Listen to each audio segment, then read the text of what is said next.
Olá, caríssimos irmãos e irmãs, sejam bem-vindos a mais um áudio da Liturgia da Palavra desse dia 3 de setembro de 2020, 22ª semana do Tempo Comum. Hoje é dia de São Gregório Magno e por conta disso a cor litúrgica será a branca, tá? Muito bem. Então, já vamos dar início à liturgia da palavra, fazendo o sinal de nossa fé. Pelo sinal da Santa Cruz, livrai-nos Deus Nosso Senhor de todos os nossos inimigos. Em nome do Pai, do Filho e do Espírito Santo. Amém. A primeira leitura de hoje está em 1 Coríntios 3, versículos 18 a 23. Irmãos, ninguém se iluda. Se algum de vós pensa que é sábio nas coisas deste mundo, reconheça sua insensatez, para se tornar sábio de verdade. Pois a sabedoria deste mundo é insensatez diante de Deus. Com efeito está escrito, ele apanha os sábios em sua própria astúcia, e ainda o Senhor conhece os pensamentos dos sábios, sabe que são vãos.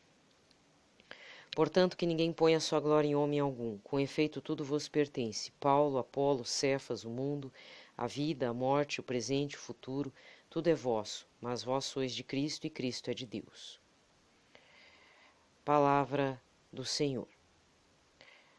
O salmo de hoje está no 23 com o refrão Ao Senhor pertence a terra e o que ela encerra. Ao Senhor pertence a terra e o que ela encerra, o mundo inteiro com os seres que o povoam, porque ele a tornou firme sobre os mares e sobre as águas a mantém inabalável. Ao Senhor pertence a terra e o que ela encerra. Quem subirá até o monte do Senhor? Quem ficará em sua santa habitação? Quem tem mãos puras e inocente coração? Quem não dirige sua mente para o crime? Ao Senhor pertence a terra e o que ela encerra. Sobre este desce a bênção do Senhor e a recompensa de seu Deus e Salvador. É assim a geração dos que o procuram e do Deus de Israel buscam a face. Ao Senhor pertence a terra e o que ela encerra. O evangelho de hoje está em Lucas 5, versículos de 1 a 11. Naquele tempo Jesus estava na margem do lago de Genezaré e a multidão apertava-se ao seu redor para ouvir a palavra de Deus. Jesus viu duas barcas paradas na margem do lago. Os pescadores haviam desembarcado e lavavam as redes. Subindo numa das barcas, que era de Simão, pediu que se afastasse um pouco da margem. Depois sentou-se da barca e ensinava as multidões. Quando acabou de falar, disse a Simão: Avança para águas mais profundas e lançai vossas redes para a pesca. Simão respondeu: Mestre, nós trabalhamos a noite inteira e nada pescamos, mas em atenção à tua palavra vão lançar as redes. Assim fizeram e apanharam tamanha quantidade de peixes que as redes se rompiam. Então fizeram um sinal aos companheiros da outra barca para que viessem ajudá-los.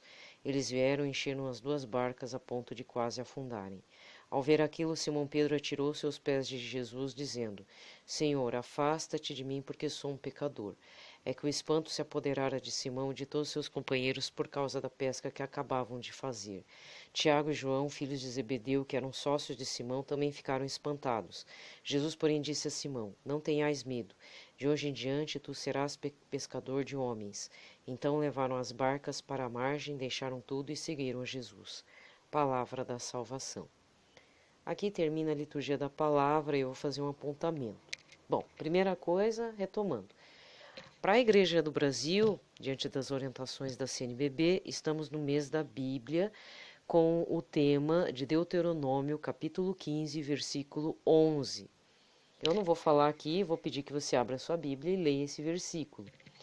Na verdade, é o versículo 11b, é a segunda frase, abre tua mão para o teu irmão, né? Mas é interessante observarmos que há uma ordem de Deus no início desse versículo, Deuteronômio 15, versículo 11.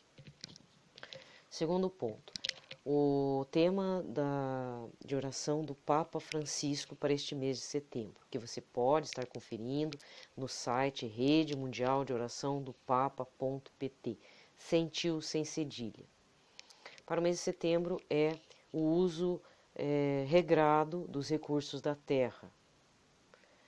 Eu particularmente, eu vou ser bem franca em falar, não é criticando o Papa, tá? Mas eu particularmente acho um tema solto, uma vez que a Igreja Católica deveria rezar para os irmãos. Aliás, mesmo na época da década de 80, em que, vamos falar a verdade, eram temas sociais, porque eu vivi essa fase, então os temas, por exemplo, da campanha da fraternidade eram muito voltados para o social, não é algo solto assim, era algo sempre voltado Nem que seja para o social mesmo, né? Para a questão da sociedade, para o irmão, para os jovens, para os idosos, para a família, papapá, papapá, papapá, certo? Então, esse tema muito assim ecológico, eu particularmente tenho lá minhas críticas, né? Mas eu não vou criticar o Papa, até porque ele está lá na linha de frente da liderança mundial, né? É um dos líderes preeminentes, ele não é só um líder religioso, ele é quem comanda o Vaticano é um estado dentro do estado da Itália, sabe? Então são situações assim que a gente não pode criticar o Papa Francisco por crítica, a gente tem que entender a situação que ele está vivendo. Ele é um homem do tempo atual, sofre pressões, sofre sugestões, então, né? De qualquer forma, eu colocaria no meu humilde, né, na minha humilde intenção, a questão pessoas que desmatam, rezar pelos irmãos que fazem crimes ambientais, fazem exploração dos recursos naturais, ainda se utilizando de mão de obra escravizada. Por exemplo, aqui no Brasil é comum, por mais que tenhamos uma CLT, uma consolidação das leis trabalhistas que querem derrubar, mas ainda permanece, graças a Deus, um resquício de Getúlio Vargas, que também não foi o melhor dos melhores governantes desse país, mas se não fosse pelo trabalho, por esse lado populista de Getúlio Vargas, não teríamos a CLT. Já começa por aí. Tá? Então, antes de meter a boca no seu trabalho, questões de leis trabalhistas, lá fora ninguém tem as leis que nós temos aqui no Brasil. E ainda assim temos trabalho escravo. Citarei alguns. Bom, desmatamento. Paraná, vou falar do meu estado. Foi constatado que a Mata Atlântica foi super, hiper desmatada. Tá?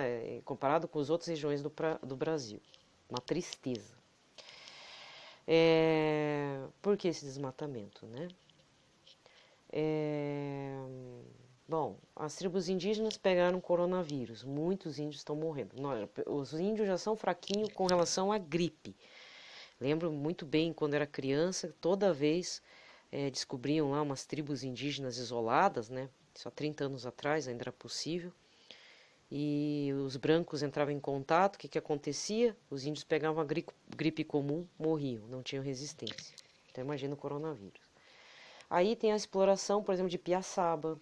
Outros tipos de exploração, por exemplo, até mostrou no R7 um documentário na Bahia. O que é aquilo, gente? Sisal. Aquilo é trabalho escravo. Não está registrado em carteira, sabe? Trabalhadores do sisal. Ali é um tipo de extrativismo, é uma plantação, né? Mas ao mesmo tempo é uma forma de extração vegetal, é um tipo de extrativismo, né? Então, venda de madeira, exploração da piaçaba, que agora parece que você não encontra mais vassoura de piaçaba por conta disso, você estimula o trabalho escravo, lá das regiões amazônicas. Que mais? Açaí, de repente, não sei, né? Isso é o tipo de extração. Tudo que tem a ver com extração, às vezes, de repente, a pesca predatória, não respeitando o período de fecundação dos peixes, a piracema, né? Tem muito, né? Tem muita coisa. Tem gente até que faz canal do Instagram, do YouTube, caçando jacaré, matando onça pintada, né? Isso é uma exploração assim inútil. O cara só quer mostrar poder e depois arrancar a pele. Sabe, é coisa assim que a gente deveria pensar melhor, deveria ultrapassar isso. Mas não, tem gente que ainda tem aquele instinto de caçador do século XV, né? Tem que mostrar a cabeça do bicho. Sabe, umas coisas meio violentas assim. Para finalizar esse assunto que é o tema, então, do mês de setembro, que eu não vou retomar mais, só vou citar depois, eu vou citar um caso dos Estados Unidos.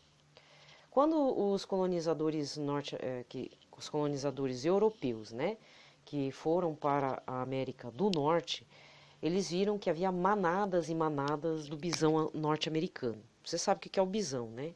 Ele é um touro nativo, servia de alimento e o couro era usado pelos índios norte-americanos, mas de forma racionada, com respeito, enfim, tudo aquilo. Então havia manadas e manadas daquele bicho lá, daquele touro nativo, daquele tipo de bovino nativo, porque não havia nenhum predador natural. Mas quando chegou o homem branco, o que aconteceu?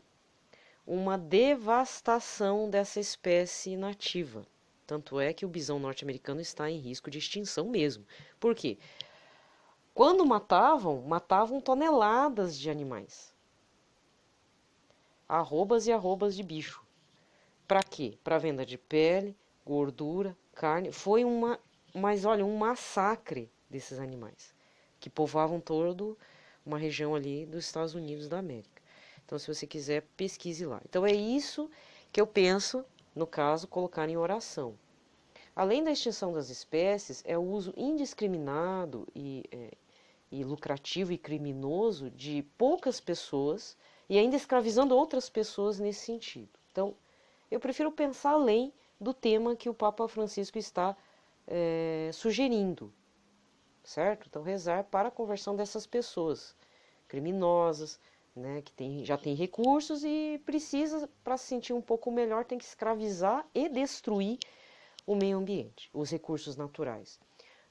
Aí eu termino essa parte, porque eu quero falar um pouquinho do Evangelho, e eu já não tenho muito tempo, eu quero ser um pouco regrada no time aqui, porque senão eu fico com 40 minutos, 30 minutos enchendo os seus ouvidinhos, não dá certo, né, meu irmão, minha irmã? Brumadinho. As buscas foram retomadas há pouquíssimas semanas, e graças a Deus acharam, quer dizer, graças a Deus em parte, né, porque não acharam ninguém vivo. Acharam uma caminhonete em que ainda existem 11 desaparecidos. Eu não acompanhei mais, eu vi só ontem de madrugada. Foi achada uma caminhonete que passa numa câmera de segurança e que havia, parece que uma pessoa que é um dos 11. Aí falou aquele bombeiro, o Pedro Aihara, que é o porta-voz do Corpo de Bombeiros lá, tal, deu um parecer. E isso saiu na Band News. Eu acompanho pelo Twitter. Então, se você é uma das pessoas que são preocupadas com relação a Brumadinho, parece que há indícios de que é possível encontrar, Deus queira, né, os restos mortais, nem que seja um dedo aí da pessoa, para poder pelo menos dar um parecer para a família. Porque existem 11 pessoas desaparecidas. E isso é uma coisa muito complicada.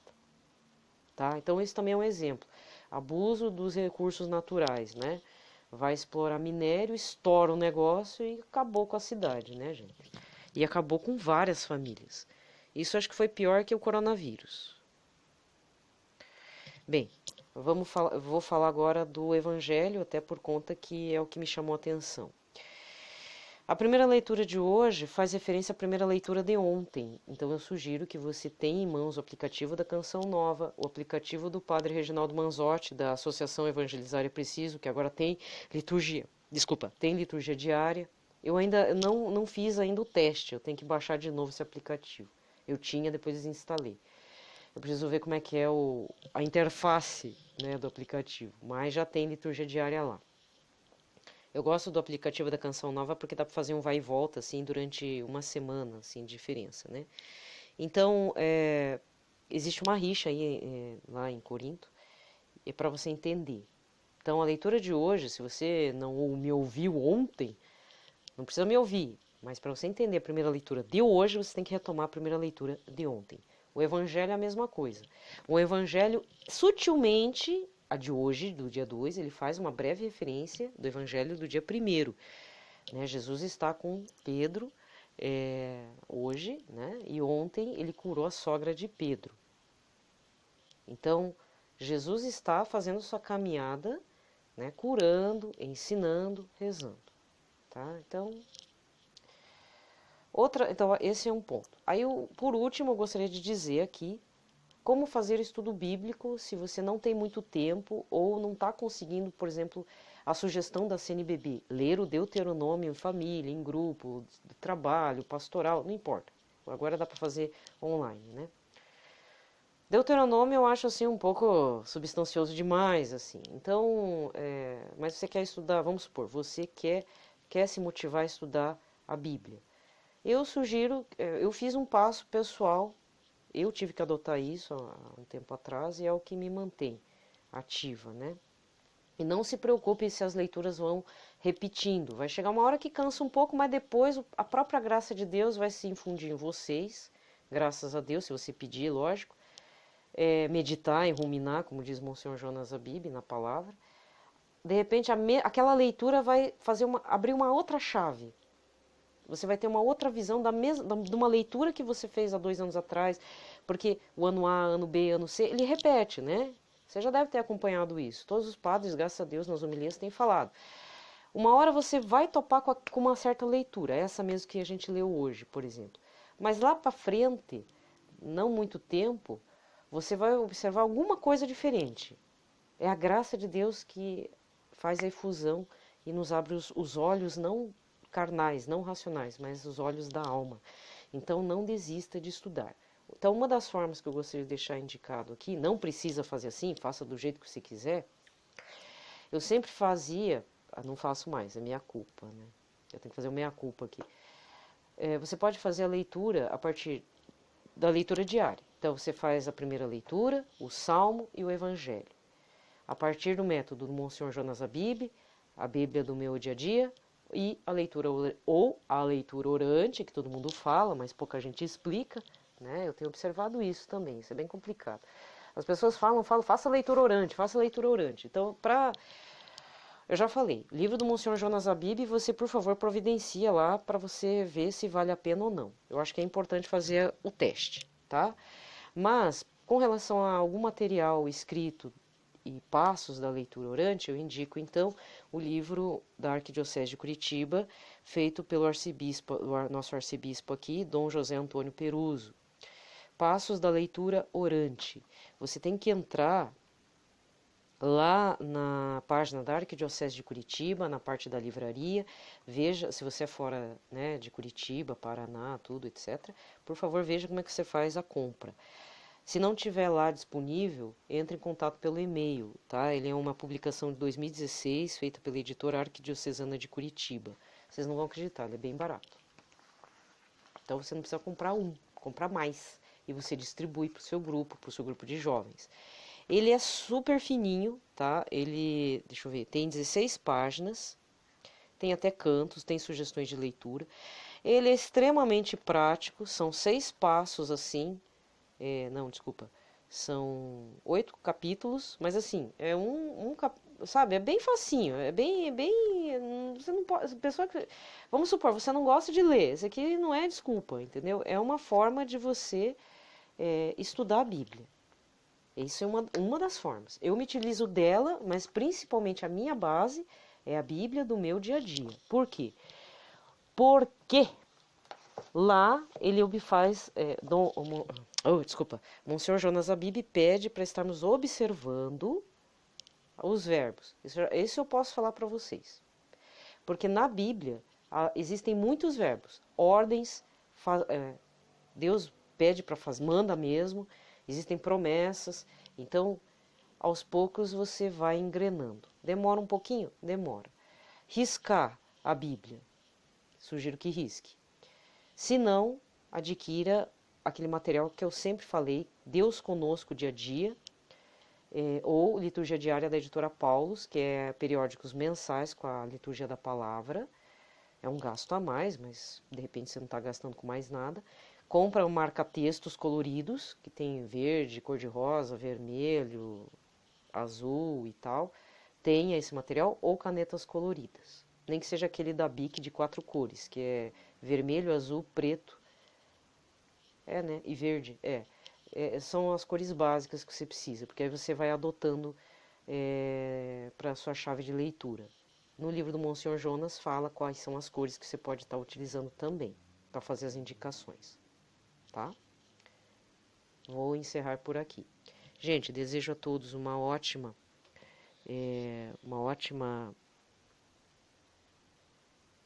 Nossa, tô perdida. Quinta, né? Eu ia falar quarta, gente. Uma ótima quinta-feira a todos, nesse dia 3 de setembro. O tempo não tá passando, né? E ao mesmo tempo passou 5 meses desse período de pandemia. Então se cuidem. Infelizmente hoje eu topei na rua com... mais ou menos uns familiares distantes assim, e eu não sabia, eles tinham pego, em vez de falar também, né, não falam, pegaram o coronavírus e eu saí correndo lá de medo. Então, estão tudo vivo, recuperado, tudo, mas é duro, né, gente? Distanciamento é importante. Aí agora eu tenho que ficar reclusa aqui por 15 dias, porque por enquanto não aconteceu nada, né? Porque o negócio também pode ser rápido, mas eu tô aqui me auto-observando para ver se não peguei nada por aí. E o que que foi? Só fui para comprar pastel, porque o povo tava com desejo de pastel. Eu me arrependi um monte, eu devia ter ficado em casa. Então são essas situações que a gente acaba, lógico, né? Eu sou ser humano, né? Tenho medo. E pelo que eu entendi, esse povo aí, essa família, pegou indo pra praia uns tempos aí. Então é aquele tipo, né?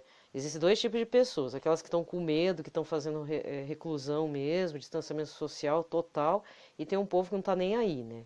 Porque essa família não usa máscara. É bem complicado. Então, gente, desculpa, vai ter que fazer desvios aí de pessoas. Você tem amor pela tua família? Tem amor mesmo? Ou você é, como diz um artigo que eu vi aí, o povo sociopata, tá nem aí pro povo. Eu ainda me colo... Ó, eu sou uma pessoa que, fala a verdade, eu não sou muito de conversar com o povo na rua, tal, né? Converso, tal, dou bom dia quando precisa e tal. Mas eu não sou muito de aglomerar e sentir falta, sabe? Tem gente que sente falta de uma aglomeração, né? Mas tem gente que é sociopata total também, né? Aí pensei, pô, eu sou mal-humorada. Ah, mal-humorada, mal-amada, me chame do que quiser. Mas sociopata eu não sou. Eu tenho consideração pelos outros. Agora, se o povo não tem consideração por mim, eu tenho que sair correndo, né? Porque esse é um tipo de gente que não tem consideração pelos outros. Sabe? Então é complicado. Só veio falar depois ainda do fim da conversa. Nossa, saí correndo, gente. Você não tem noção do medo que me deu. Eu tive que. Nossa, larguei minhas roupas pra fora, tudo. E. Ai, que medo, sabe? Tomando banho e agora tem que ficar me observando aí. Não posso sair por 15 dias agora. Tá, então o coronavírus existe, viu? Coronavírus existe. Deus me livre. Deus livre vocês também. Gente, desejo a todos a paz de Cristo. Fiquem em paz, tá? Na proteção da Sagrada Família.